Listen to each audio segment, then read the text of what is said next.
Hello and welcome to EDFL Web TV from the Sporting Globe in Moonee Ponds. We're on the EDFL YouTube channel and we are at 690 Mount Alexander Road in Moonee Ponds, the home of EDFL Web TV. My name's Pellizzeri, joined by Adem Saricaoglu.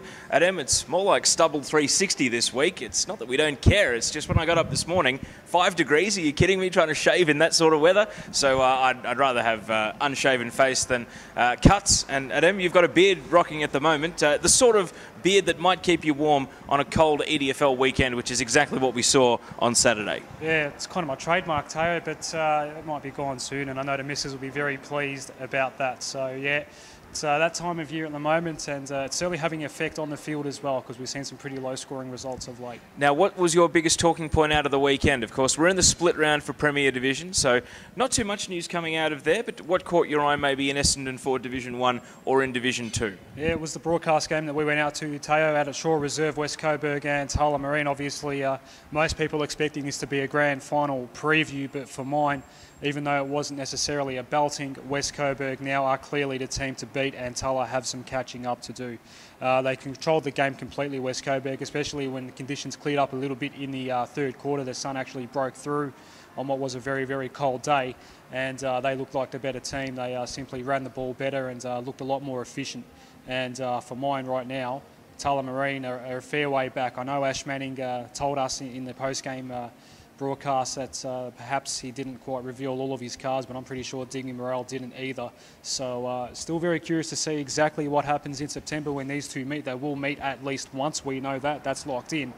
But not sure we learnt too much other than the fact that West Coburg right now are the team to beat. Well, your biggest talking point rolls quite nicely into mine, because mine is that the top pair in Essendon for Division 1 and in Division 2 are both in cruise control. And the reason I say this is East Keilor are in what you would call a form slump, but they are getting results. And Roxburgh Park are in a form slump because they're being run really close after winning by a bit more through the first round of head-to-heads at the start of the season, but they're still unbeaten. So you can say that cruise control is safely on there, and these teams are just moving slowly towards qualifying final dates. They don't want to pick up any silly suspensions. They don't want to pick up any injuries. It really seems as though they can just cast an eye ahead and start the planning for that a qualifying final date in August. Am I perhaps selling short the chasing pack in either of those two divisions? In Division 1, probably not, Teo, because Taylor's Lake's disappointing to drop a game against Oak Park, and you know, right now it's tough to really pick who is the third best team in Essendon 4 Division 1. That team might not even be in the 4 currently. It could well be Glenroy.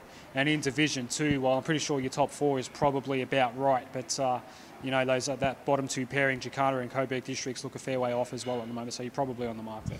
Don't forget, the Sporting Globe in Moonee Ponds is the home of EDFL Web TV. And our player of the game at the weekend was Thomas Drake.